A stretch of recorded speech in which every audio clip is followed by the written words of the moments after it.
तो देखिए प्रत्यावर्ती धारा का माध्य मान या औसत मान, ठीक। तो प्रत्यावर्ती धारा जो अल्टरनेटिंग करेंट है उसका average value of alternating current क्या होगा? Average value of alternating current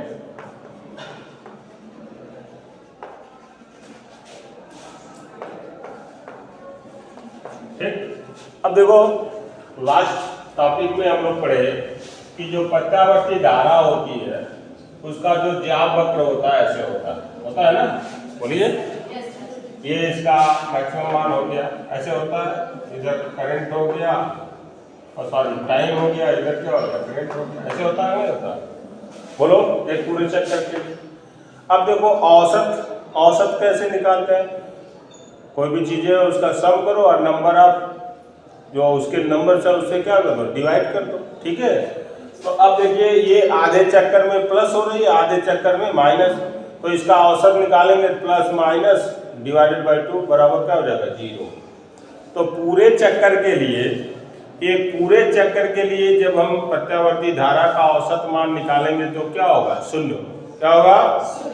इसलिए जब हमको प्रत्यावर्ती धारा का औसत मान निकालना होता है तो पूरे चक्कर की बात न करके केवल हम किसकी बात करेंगे, आधे चक्कर के लिए निकालेंगे। किसके लिए? आधे चक्कर के लिए, यानी टाइम पीरियड जो होगा वो क्या होगा, T/2। ठीक बात है। अब देखो तो औसत निकालने के लिए अब किससे व्यक्त करते हैं इसको?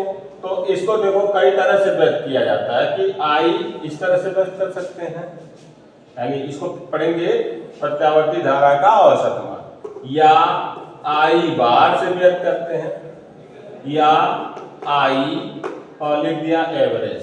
तो तीनों तरह से हम इसको रिप्रेजेंट कर सकते हैं, ठीक है। तो चलिए शुरू करते हैं प्रत्यावर्ती धारा का औसत मान। तो औसत मान निकालने के लिए आप क्या करेंगे, सूत्र का इस्तेमाल करेंगे, और अगर धारा का औसत मान निकालना या वोल्टेज का तो लगाएंगे integration of I into dt और divided by integration of dt, ठीक है। और लिमिट हम रखेंगे 0 to T/2, ठीक। आप पूरे चक्कर पे भी निकाल के देख सकते हैं, 0 ही आएगा मैथमेटिकली। तो पूरे चक्कर पे 0 हो जा रहा है, निकालने की जरूरत नहीं है। हम किसकी बात करेंगे, जब भी औसत मान आए धारा का तो हम क्या लेंगे, आधे चक्कर के लिए ही निकालेंगे, ठीक बात है। अच्छा ये हो गया 0 to T/2। अब देखो ये इक्वल टू होएगा 0 to T/2 और I इक्वल टू क्या होता है, I0 sin ओमेगा t होता है जी। अच्छा और इसका अगर इंटीग्रेशन करेंगे तो सीधे सीधे आ गया आपका क्या, T/2।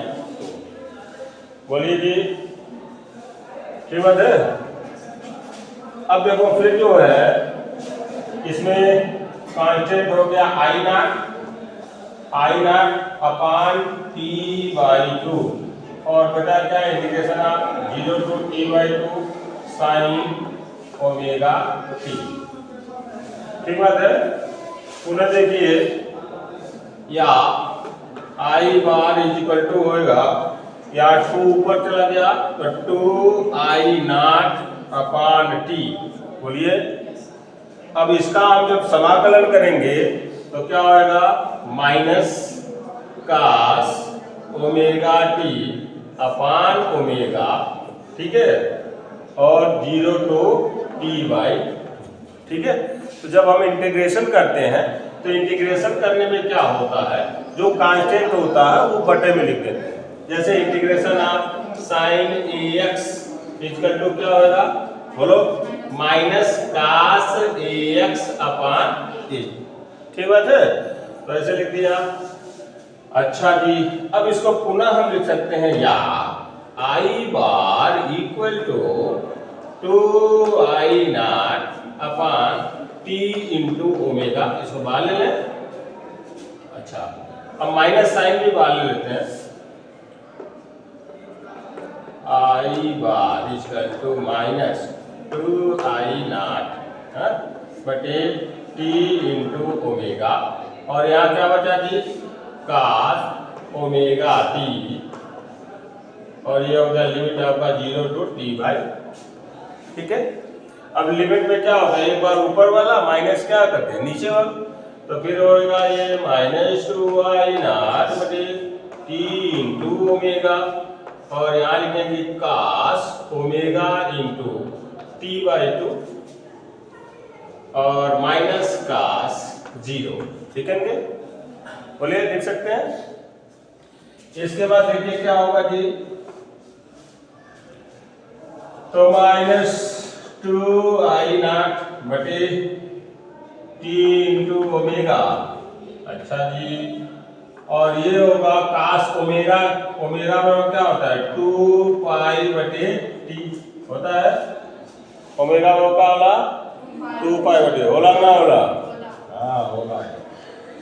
अब गुणे टी वाई का हो गई टी 2, अब cos 0 का मान कितना होला, हाँ cos 0 का मान कितना होता है 1, तो माइनस हो गया 1, तो ये टी से टी कट गया, 2 से 2 कट गया। cos 180 की वैल्यू कितनी होती है, -1।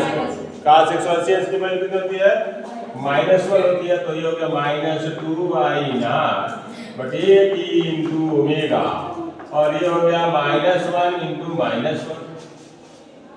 ठीक है जी, फिर हो जाएगा देखो माइनस, अब ये हो जाएगा -2 होगा, तो माइनस माइनस प्लस हो जाएगा, तो हो गया 2i0 बटे टी इंटू ओमेगा गुणे 2।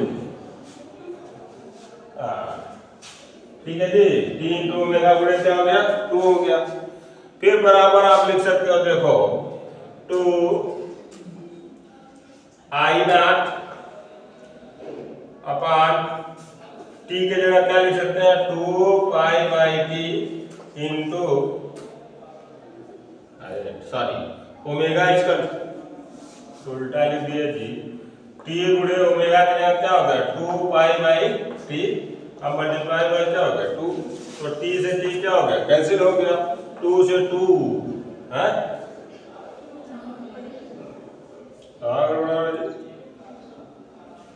ओमेगा बराबर 2 पाई बाई टी हो गया, तो टी से टी कट गया, हाँ तो 2 से 2 कट गया, तो क्या आ गया 2i0 बटे पाई, तो 2i0 बटे क्या हो गया पाई। तो ये आपका एवरेज वैल्यू आ गया। तो धारा का औसत मान I इक्वल टू होता है 2i0 बटे पाई। इसी तरह से अगर हम वोल्टेज का औसत मान निकालेंगे तो होगा 2v0 बटे क्या पाई, राइट। और इसको सॉल्व करेंगे तो आ जाएगा 0.637, कितना आएगा 0.637 I0। समझ में आ गई बात। तो ये हो गया आपका प्रत्यावर्ती धारा का औसत मान या प्रत्यावर्ती वोल्टेज का औसत मान। और कैसे चक्कर के लिए, आधे चक्कर के लिए। पूरे चक्कर के लिए प्रत्यावर्ती धारा का औसत मान कितना होगा 0 होगा, कितना होगा 0। समझ में आया बात।